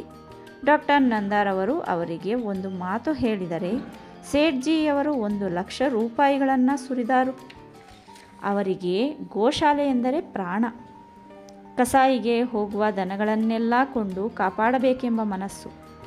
ಸರಿಯಾದ ಜನ ಸಿಕ್ಕಿದರೆ ಅವರು ಯಾವುದೇ ಸಂಸ್ಥೆ ತೆರೆಯುವಂಥವರು, ಏನೂ ಮಾಡಿಯಾರು ಎಂದರು. ಅವನ ಮಿತ್ರರಾದ ರಿಟೈರ್ಡ್ ರಿಜಿಸ್ಟ್ರಾರ್ ರಾಮಕೃಷ್ಣರವರು ತುಂಬ ಉತ್ಸಾಹಿಗಳು. ಅವರು ಸಹಕಾರಿ ಕ್ಷೇತ್ರದಲ್ಲಿ ತುಂಬ ದುಡಿದು ಕೀರ್ತಿವಂತರಾಗಿ ಮೊನ್ನೆ ತಾನೇ ಘನ ಸರಕಾರದಿಂದ ಯುಗಾದಿಯ ಬಿರುದು ಪಟ್ಟಿಯಲ್ಲಿ ರಾವ್ ಬಹದ್ದೂರ್ ಪದವಿಯನ್ನು ಗಳಿಸಿದ್ದಾರೆ. ತಾವು ಉದ್ಯೋಗದಲ್ಲಿದ್ದಾಗ ರಾವ್ ಸಾಹೇಬ್ ಆಗಿದ್ದರು. ತಮ್ಮ ನಿವೃತ್ತ ಕಾಲದ ಜೀವನವನ್ನು ಮಂಗಳೂರು ನಾಗರಿಕರ ಸಲುವಾಗಿ ಧಾರೆ ಎರೆಯಲು ಬದ್ಧ ಕಂಕಣರಾಗಿದ್ದಾರೆ. ಈಗಾಗಲೇ ಅವರು 4 ಸಾರ್ವಜನಿಕ ಸಮಿತಿಗಳಲ್ಲಿ ಸದಸ್ಯರು. ಯಾವ ಒಂದು ಸಭೆಗೂ ಬಾರದಿರುವವರಲ್ಲ. ಹೋದಲ್ಲೆಲ್ಲ ತಮ್ಮ ಸರಕಾರಿ ಅನುಭವವನ್ನು ಬಣ್ಣಿಸದೇ ಇರುತ್ತಿರಲಿಲ್ಲ. ಮಾತನ್ನೇನೋ ತುಸು ಹೆಚ್ಚಾಗಿ ಆಡುತ್ತಾರೆ, ಇನ್ನೊಬ್ಬರ ಮಾತನ್ನೂ ಕೇಳುತ್ತಾರೆ. ತಮ್ಮ 100 ಯೋಜನೆಗಳನ್ನೂ ತಿಳಿಸುತ್ತಾರೆ. ನೀವು ವಾದಕ್ಕೆ ನಿಂತು ಅದು ಹೇಗೆ ಸಾಧ್ಯ ಎಂದು ಇರುವ ಎರಡರುಗಳನ್ನು ತೋರಿಸಿದರೆ ಒಪ್ಪಿಕೊಳ್ಳುತ್ತಾರೆ. ಕೂಡಲೇ ಇನ್ನೊಂದು ಯೋಜನೆ ಹೇಳುತ್ತಾರೆ. ಅವರಿಗೆ ಜನತೆಯನ್ನು ಉದ್ಧಾರ ಮಾಡಬೇಕೆಂಬ ಹಂಬಲ ಬಹಳ. ಜನತೆಯಲ್ಲಿ ತುಂಬ ವಿಶ್ವಾಸ ಅವರಿಗೆ. ತಮ್ಮಂಥ ಅನುಭವಿಗಳು ಮುಂದಾಗಿ ನಿಂತರೆ ಎಷ್ಟೋ ಸಾರ್ವಜನಿಕ ಸಂಸ್ಥೆಗಳನ್ನು ನಡೆಸಬಹುದೆಂದು ತಿಳಿದಿದ್ದಾರೆ. ಮೊನ್ನೆ ದಿನ ಸಂಜೆ ಮನೆಗೆ ಹೊರಟಿದ್ದ ರಾಧಾಕೃಷ್ಣನನ್ನು ದಾರಿಯಲ್ಲೇ ತಡೆದು ಹಿಡಿದು, ನಾನು ಈಗಾಗಲೇ ಡಾಕ್ಟರ್ ನಂದರಲ್ಲಿ ಪೀಠಿಕೆ ಹಾಕಿದ್ದೇನೆ, ಲಾಲ್ಜಿ ಗಿರಿಧರರವರಿಗೂ ತಿಳಿಸಿಬಿಟ್ಟಿದ್ದೇನೆ. ಅವರು ನೀವು ಇನ್ನು ಹಾಗೆಯೇ ಒಬ್ಬಿಬ್ಬರು ಅನುಕೂಲರಾದ ಜನರನ್ನು ಕೂಡಿಸಿಕೊಂಡು ಒಂದು ಕಮಿಟಿ ಮಾಡಿದರೆ ಹಣಕ್ಕೆ ಯಾವ ಯೋಚನೆಯನ್ನೂ ಮಾಡಬೇಕಾಗಿಲ್ಲ ಎಂದು ಅವನಿಗೆ ಧೈರ್ಯ ಹೇಳಿದರು. ಅವರೊಡನೆ ಕಾರ್ಯದ ವಿವರಗಳನ್ನು ಚರ್ಚಿಸುವುದಕ್ಕೆ ರಾಧಾಕೃಷ್ಣನಿಗೆ ಅನುಮಾನ. ಕೇವಲ ಪ್ರಭುದೇವನೊಬ್ಬನ ಬಡಾಯಿಯನ್ನು ನಂಬಿಯೇ ತಾನು ಮೋಸ ಹೋಗಬಾರದೆಂದು ಶಂಕೆ ಬರುತ್ತದೆ. ಇದಕ್ಕೆ ಮುಖ್ಯ ಕಾರಣವೆಂದರೆ ಪ್ರಭುದೇವನ ವಿಷಯದಲ್ಲಿ ಮಂಗಳೂರಿನ ಜನಕ್ಕೆ ಹೆಚ್ಚಿನ ಯಾವ ಆಧಾರವೂ ಇಲ್ಲದಿರುವುದು. ಸಾಣೇಕಲ್ನಂತಹ ಮಿತ್ರರೇ ಅದೊಂದು ಪಿರ್ಕಿ ಅಲ್ಲವೇ ಎಂದು ಅನ್ನುವುದೂ ಉಂಟು. ಆದರೆ ತಾನು ಅವನೊಡನೆ ಒಂದು ಬಗೆಯ ಕರಾರನ್ನು ಮಾಡಿಕೊಂಡಿದ್ದೇನೆ. ಅವನಿಗೆ ತಿಳಿಸದೆ, ಅವನ ಒಪ್ಪಿಗೆ ಪಡೆಯದೆ ಇತರರನ್ನು ಕೂಡಿ ಯಾವ ವ್ಯವಸ್ಥೆಯನ್ನೂ ಮಾಡಬಾರದು ಎಂದು ತೋರುತ್ತಿದೆ. ಇಷ್ಟು ದಿನ ಇಲ್ಲದ ನೆಪ ಹೂಡಿ ರಾವ್ ಬಹದ್ದೂರ್ ರಾಮಕೃಷ್ಣಯ್ಯನವರ ಆಗ್ರಹವನ್ನು ತಪ್ಪಿಸಿಕೊಂಡಿದ್ದ. ಅವರ ಹೇಳಿಕೆಯಂತೆ ಇನ್ನೂ ಯಾರನ್ನೂ ಕಂಡಿರಲಿಲ್ಲ. ಬಹುದಿನ ಹಾಗೆ ಮಾಡಬಂದಿದ್ದೆ. ಈಗ ಪ್ರಭುದೇವನ ತಂತಿ ಬಂದುದರಿಂದ ಸಂತೋಷವಾಯಿತು. ಅವನು ಬಂದರೆ ಎಲ್ಲ ಸಂಗತಿಗಳು ತಿಳಿಯುತ್ತವೆ. ಉಳಿದವರನ್ನು ಕಂಡು ಮಾತನಾಡುವುದು ಆಮೇಲೆಯೇ ಸರಿ ಎಂದುಕೊಂಡ. ಆ ವಿಷಯವನ್ನು ಮುಂದೆ ದೂಡುವುದರಲ್ಲಿ ರಾಮಕೃಷ್ಣಯ್ಯನವರಿಗೆ ಅಷ್ಟು ತಾಳ್ಮೆ ಇಲ್ಲ. ರಾಧಾಕೃಷ್ಣನ ಪರಿಚಯದಿಂದ ಉತ್ಸಾಹ ತಾಳಿದ ಅವರು ಈಗಾಗಲೇ ಅವನ ಕನಸನ್ನು ತಮ್ಮ ಹಲವು ಗೆಳೆಯರ ಸೊತ್ತಾಗಿ ಮಾಡಿಬಿಟ್ಟಿದ್ದಾರೆ. ಲಾಲ್ಜಿ ಗಿರಿಧರರವರು ನೋಡುವ ಎಂದಿದ್ದಾರೆ. ನಿವೃತ್ತ ಕಲೆಕ್ಟರ್ ಪುರುಷೋತ್ತಮರು ನಾವೇ ಏಕೆ ಮುತುವರ್ಜಿಯಿಂದ ಅಂತಹ ಸಂಸ್ಥೆಯೊಂದನ್ನು ತೆರೆಯಬಾರದು ಅನ್ನುತ್ತಿದ್ದಾರೆ. ಡಾಕ್ಟರ್ ನಂದಾರವರು, ರಾಧಾಕೃಷ್ಣನ್ ನನ್ನ ಗೊತ್ತಿನವನೇ, ಅವನನ್ನು ಕರೆಯಿಸಿ ಮಾತನಾಡುತ್ತೇನೆ. ಅವನ ಯೋಜನೆಯನ್ನು ಮುಖತಃ ಚರ್ಚಿಸಿ ಅದು ಎಷ್ಟು ಭದ್ರವಾದುದು ಎಂದು ತಿಳಿದುಕೊಳ್ಳುತ್ತೇನೆ ಎಂದು ಬಿಟ್ಟಿದ್ದಾರೆ. ನಿವೃತ್ತ ಕಲೆಕ್ಟರವನನ್ನು ಬಿಟ್ಟರೆ ರಾಧಾಕೃಷ್ಣನ ಆಗಮನವನ್ನು ಹಾರೈಸುತ್ತಿದ್ದಾರೆ. ಡಾಕ್ಟರ್ ನಂದರು, ಅವನ ಮನೆ ತಿಳಿಸಿದರೆ ನಾನೇ ಹೋಗಿ ಬರ್ತೇನೆ. ಆತ ಹಿಂದೆ ಬಹುದೂರಕ್ಕೆ ಮನೆ ಮಾಡಿಕೊಂಡಿದ್ದ, ಆಮೇಲೆ ಉತ್ತರ ಕನ್ನಡಕ್ಕೆ ಹೋದನಂತೆ ಅನ್ನುತ್ತಿದ್ದಾರೆ. ನಿವೃತ್ತ ಕಲೆಕ್ಟರ್ರವರು, ಮೊದಲು ಆತನಿಂದ ವಿವರವಾದ ಯೋಜನೆಗಳನ್ನು ತರಿಸಿಕೊಳ್ಳಿ, ಅನಂತರ ನಾವೇ ಅದನ್ನು ಮೀರಿಸುವಂತೆ ಒಂದು ಸಂಸ್ಥೆಯನ್ನು ತೆರೆದು ಬಿಡುವ ಎಂದಿದ್ದಾರೆ. ಅವರಿಗೆ ಕಚೇರಿಗಳನ್ನು ನಡೆಯಿಸಿ ಜಗತ್ತನ್ನೇ ತಾವು ಮುಷ್ಟಿಯಲ್ಲಿ ಹಿಡಿಯಬಹುದೆಂಬ ವಿಶ್ವಾಸವಿದೆ. ಅವರು ನಿವೃತ್ತರಾಗಿ ಬಂದ 3 ತಿಂಗಳಾಯಿತು. ಇನ್ನೂ ಆಫೀಸರಿಕೆಯ ಕಾವು ಇಳಿದಿಲ್ಲ. ಅವರ ಕೋಮಿನವರಂತೂ ಅವರನ್ನು ದೇವರೆಂದೇ ತಿಳಿದಿದ್ದಾರೆ. ಅವರ ಸ್ವಜಾತಿಯ ಬಾಂಧವರಲ್ಲಿ ಅವರ ಮಾತು ನಡೆಯುತ್ತದೆ. ನಮ್ಮ ಪುರುಷೋತ್ತಮರು ತುಂಬ ವಿಚಿತ್ರ ವ್ಯಕ್ತಿ. ಬಾಯಿ ಎತ್ತಿದರೆ ಭಗವದ್ಗೀತೆಯ ಸುರಿಮಳೆ. ಕ್ಲಬ್ಬಿನಲ್ಲಿ ಇಸ್ಪೀಟು ಆಟವಾಡಿ ಸೋತರೆ ಕರ್ಮಣ್ಯೇ ವಾದಿಕಾರಸ್ತೆ ಅನ್ನುತ್ತಾರೆ. ಶಾಲಾ ಕಾಲೇಜುಗಳಲ್ಲಿ ಉಪನ್ಯಾಸಕ್ಕೆ ಕರೆದರೆ ಉಪನಿಷತ್ತು ಗೀತಗಳಿಂದಲೇ ತಮ್ಮ ವಾಗ್ಬಾಣಗಳನ್ನು ಎಳೆಯುತ್ತಾರೆ. ಹೊರಗೆ ಮಾತ್ರವಲ್ಲ, ಅವರ ಧಾರ್ಮಿಕ ಭಕ್ತಿ ಮನೆಯಲ್ಲಿಯೂ ಹಾಗೆಯೇ. ಮನೆಯಲ್ಲಿ ತಮ್ಮ ಅ ಇ ಈ ಓದುತ್ತಿರುವ ಮಕ್ಕಳನ್ನು ಸಿನಿಮಾ ತಪ್ಪಿಸಿಯಾದರೂ ಜೊತೆಯಲ್ಲಿ ಕುಳ್ಳಿರಿಸಿಕೊಂಡು ರಾಮ ಭಜನೆ ಮಾಡುತ್ತಾರೆ. ಮೊನ್ನೆ ಅವರ ಪ್ರೀತಿಯ ಗುರುಗಳಾದ ಶ್ರೀ ಕೃಷ್ಣ ಚೈತನ್ಯರವರ ವರ್ಧಂತಿಯನ್ನು ತಮ್ಮ ಮನೆಯಲ್ಲಿ ಜರುಗಿಸಿದರು. ಅದರ ಪೆನ್ಲೆಂಡ್ ಪೇಟೆಯ ವಸತಿ ಗೃಹವು ಸಾಧು ಸಂತರ ಬೀಡಾಗಿದೆ. ಬರುವ ವರ್ಷ ಕೃಷ್ಣ ಚೈತನ್ಯರ ಉತ್ಸವದಂತೆ ಗೌರಾಂಗನ ಉತ್ಸವವನ್ನು ಮಾಡುವವರಿದ್ದಾರೆ. ಯಾವುದೋ ಬೆಟ್ಟದಲ್ಲಿ ಬಿಡಾರ ಮಾಡಿರುವ ಒಬ್ಬ ಸನ್ಯಾಸಿಯನ್ನು ಕರೆದುಕೊಂಡು ಬಂದು ಪಾದಪೂಜೆಯನ್ನು ಮಾಡಬೇಕೆಂದು ನಿರ್ಧರಿಸಿದ್ದಾರೆ. ಇಂಥ ದೈವಿಕ ಮನೋವೃತ್ತಿಯ ಪುರುಷೋತ್ತಮರಾಯರು ಸಮಾಜದಲ್ಲಿ ತುಂಬ ಗಣ್ಯ ವ್ಯಕ್ತಿಗಳೆನಿಸಿರುವುದರಲ್ಲಿ ಆಶ್ಚರ್ಯವಿಲ್ಲ. ಅವರಿಗೆ ರಾಧಾಕೃಷ್ಣನನ್ನು ಕೂಡಿ ಕೆಲಸ ಮಾಡುವ ವಿಚಾರದಲ್ಲಿ ಒಂದೇ ಒಂದು ತೊಡಕು ಎಂದರೆ ಆತ ರಾಜದ್ರೋಹಿ, ಇನ್ನೂ ಖಾದಿ ಧರಿಸುತ್ತಾನೆ ಅಂತ ತಿಳಿದಿದ್ದಾರೆ. ತಾನು ಕಲೆಕ್ಟರನಾಗಿದ್ದಾಗ ಯಾವುದೇ ಒಂದು ನಗರದಲ್ಲಿ ಮೆಜಿಸ್ಟ್ರೇಟನಾಗಿ ನಿಂತು ಇಂಥ ಗಾಂಧಿ ನಾಯಿಗಳನ್ನು ಉಸಿರಿಲ್ಲದಂತೆ ಸಾಯಿಸಿಬಿಡಿ ಎಂದು ಅಪ್ಪಣೆ ಕೊಟ್ಟು ಶಾಸನ ಮಾಡಿದವರು ಅವರು. ಅಂಥವರು ಪ್ರತ್ಯಕ್ಷವಾಗಿ ಇಂಥವನನ್ನು ಕರೆಯಿಸಿಕೊಂಡು ಮಾತನಾಡಿಸಲು ಅನುಮಾನಿಸುವುದು ಸಹಜವೇ. ರಾಮಕೃಷ್ಣಯ್ಯನವರ ಒತ್ತಾಯಕ್ಕೋ ಏನೋ ಅವರನ್ನು ಕರೆದುಕೊಂಡು ಬನ್ನಿ, ಎರಡೇ ಮಾತಿನಿಂದ ಅದು ಜಳ್ಳೋ ಗಟ್ಟಿಯೋ ಎಂದು ತಿಳಿಯುತ್ತೇನೆ ಎಂದಿದ್ದಾರೆ.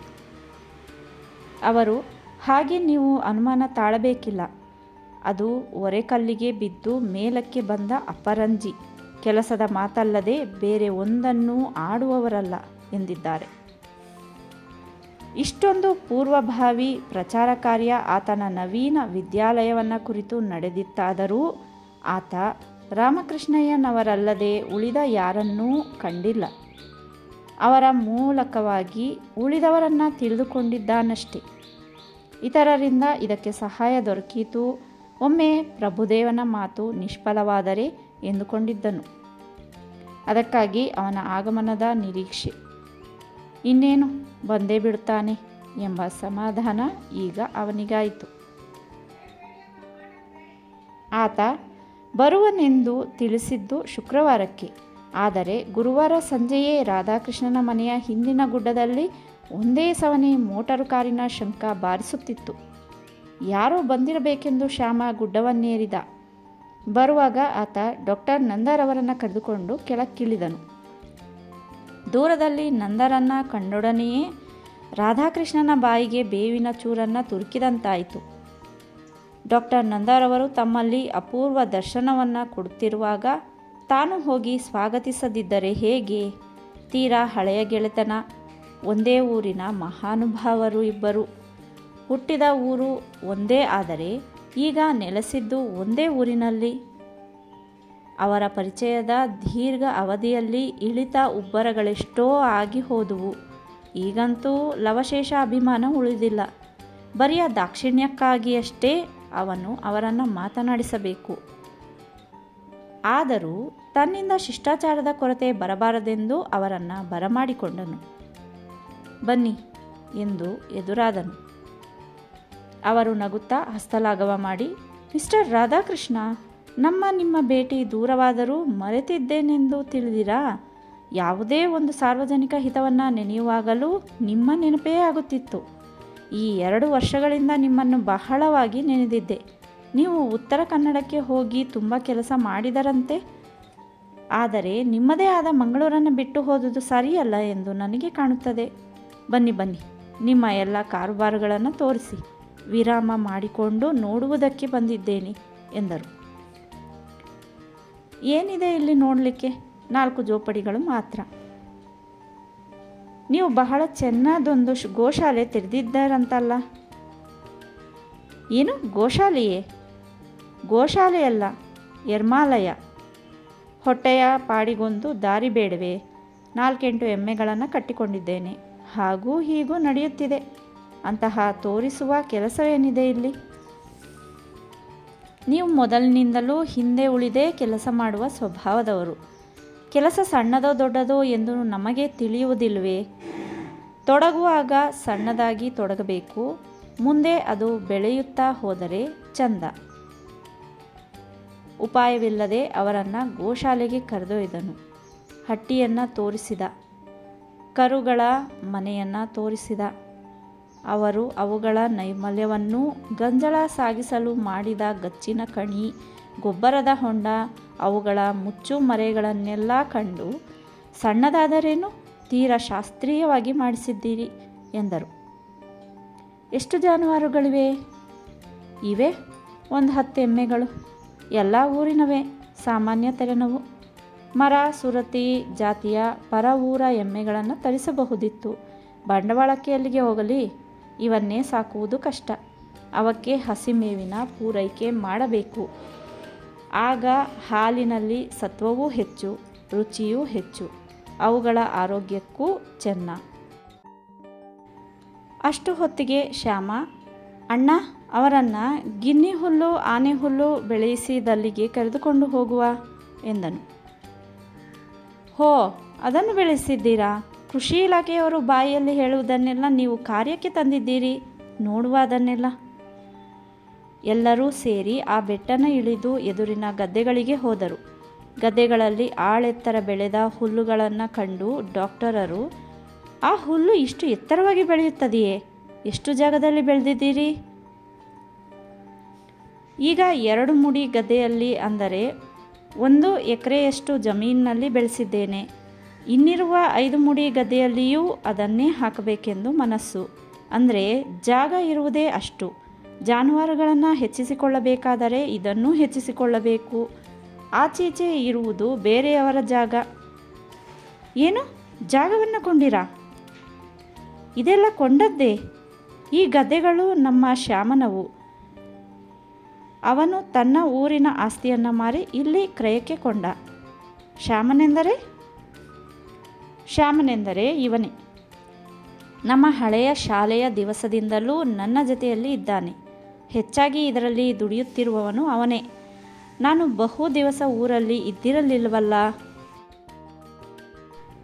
ಈ ಹುಡುಗನೇ, ಬಹಳ ಒಳ್ಳೆಯ ಕೆಲಸ ಮಾಡಿದ್ರಿ. ನಮ್ಮ ಹುಡುಗರಿಗೆ ಈ ತೆರನ ಕಾಯಕ ಶಿಕ್ಷಣ ಬೇಕು. ಆದರೆ ಒಂದು ಮಾತು ನಾನು ಟೀಕಿಸುತ್ತಿದ್ದೇನೆಂದು ತಿಳಿಯಬೇಡಿ. ನೋಡಿ, ನೀವು ಎಮ್ಮೆಗಳ ಬದಲು ಸಿಂಧಿ ದನಗಳನ್ನು ಸಾಕಬಾರದೇ? ಸಾಕಬಹುದು. ಅವುಗಳನ್ನು ಹೊರಗಿನಿಂದ ಆಮದು ಮಾಡಬೇಕು. ಅಲ್ಲದೆ ನಮ್ಮ ಊರಿನಲ್ಲಿ ಎಮ್ಮೆಯ ಹಾಲಿಗೆ ಇರುವ ಗಿರಾಕಿ ಅದಕ್ಕಿಲ್ಲ. ಮಾರುವುದಕ್ಕೂ ಇದು ಸುಲಭ. ಒಬ್ಬಿಬ್ಬರು ಹೋಟೆಲ್ನವರಿಗೆ ಕೊಟ್ಟರೆ ಸಾಕು. ಛೇ, ನೀವು ಹಾಗೆ ಮಾಡಬಾರದು.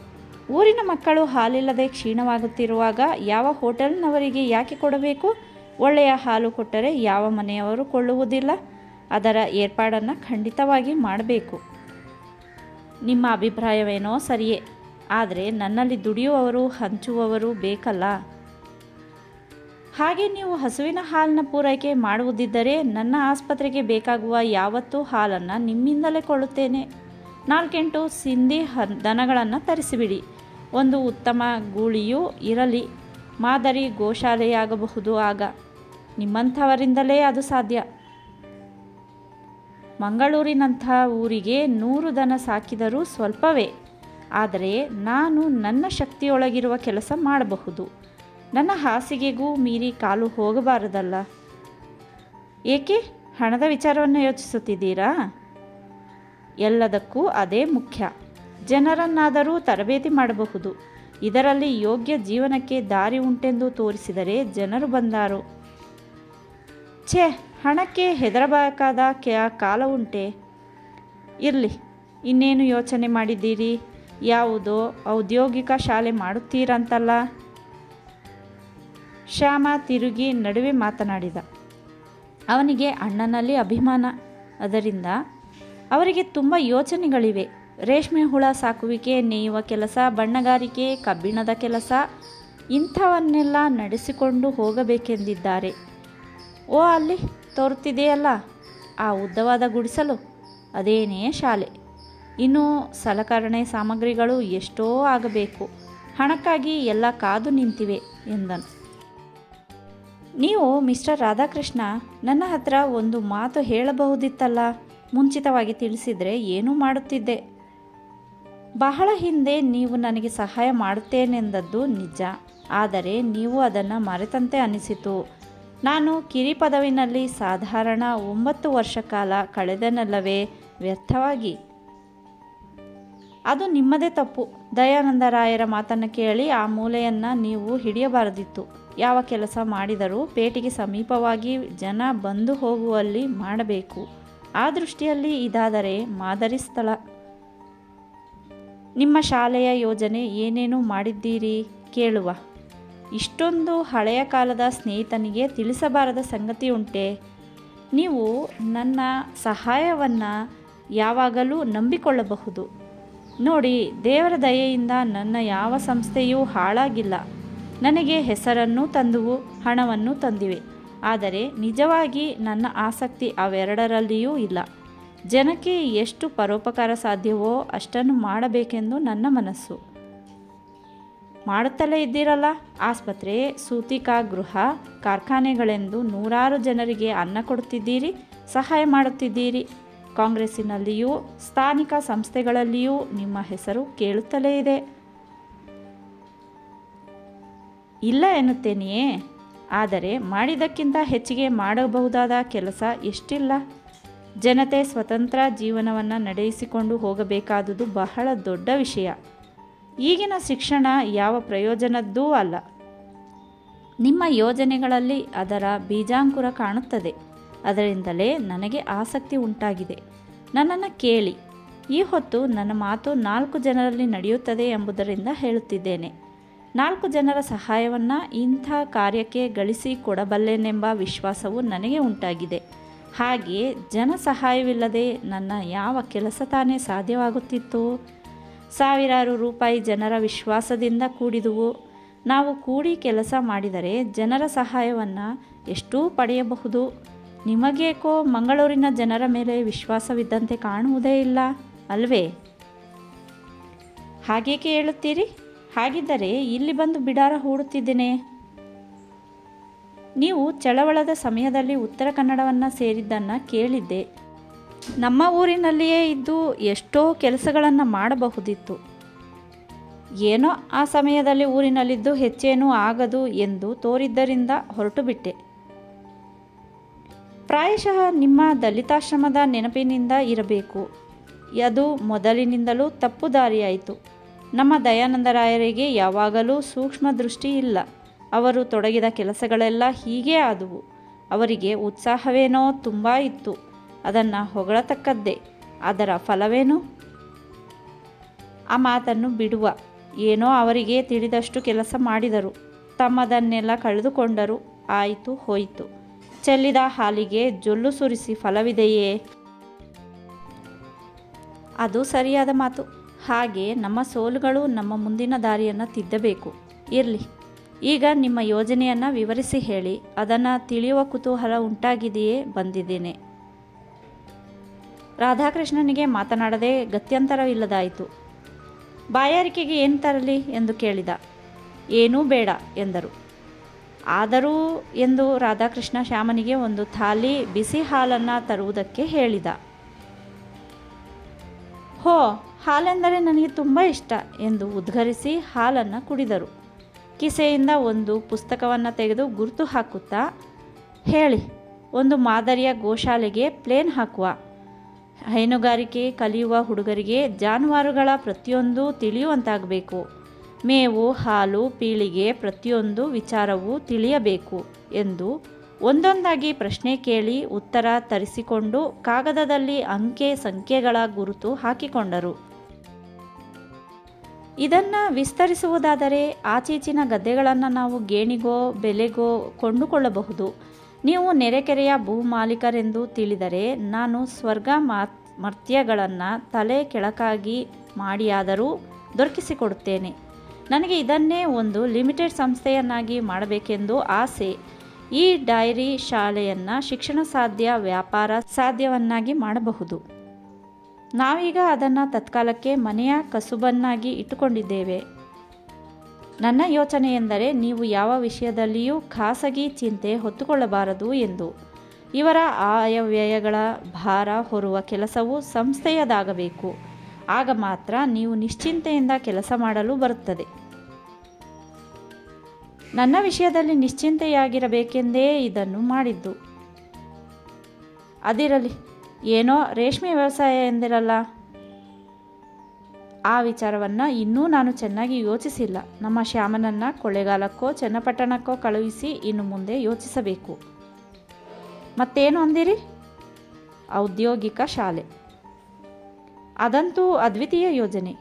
ನಮ್ಮ ಹುಡುಗರು SSLC ಮುಗಿಸಿ ಗುಮಾಸ್ತಿಕೆಗಾಗಿ ಹೆಣಗಾಡುತ್ತಿರುವುದು ನನಗೆ ಸರಿ ತೋರುವುದಲ್ಲ. ನೀವು ದಯಾಳಬಾಗ್ ಉದ್ಯೋಗ ಶಾಲೆ ನೋಡಿದ್ದೀರಾ? ಇಲ್ಲ, ಕೇಳಿದ್ದೇನೆ. ಶಾಲೆ ಆ ತೆರನಲ್ಲಿ ಮಾಡಬೇಕು ನೋಡಿ. ಕಮ್ಮಾರ ಕೆಲಸ, ಮರ ಕೆಲಸ, ನೇಯಿಗೆ, ಹೀಗೆ 6-8 ವಿಧದ ಉದ್ಯೋಗಗಳಿರಬೇಕು.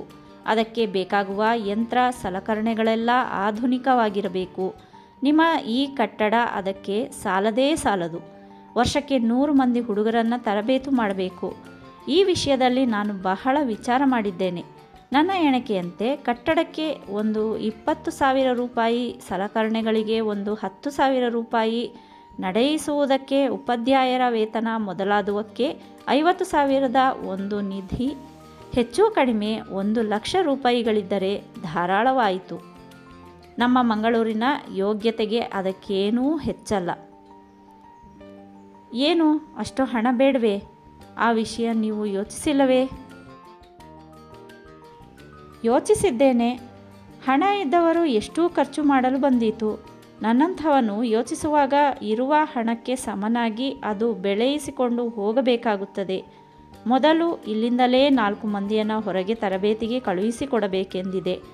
ಸಾಕಷ್ಟು ವಿದ್ಯಾರ್ಥಿಗಳು ಸೇರಿ ಜನರಿಂದಲೂ ಬೆಂಬಲ ಸಿಕ್ಕಿದರೆ ಆಗ ಹೊರಗಿನಿಂದ ತಜ್ಞರನ್ನು ಕರೆಯಿಸಿಕೊಳ್ಳಬಹುದು.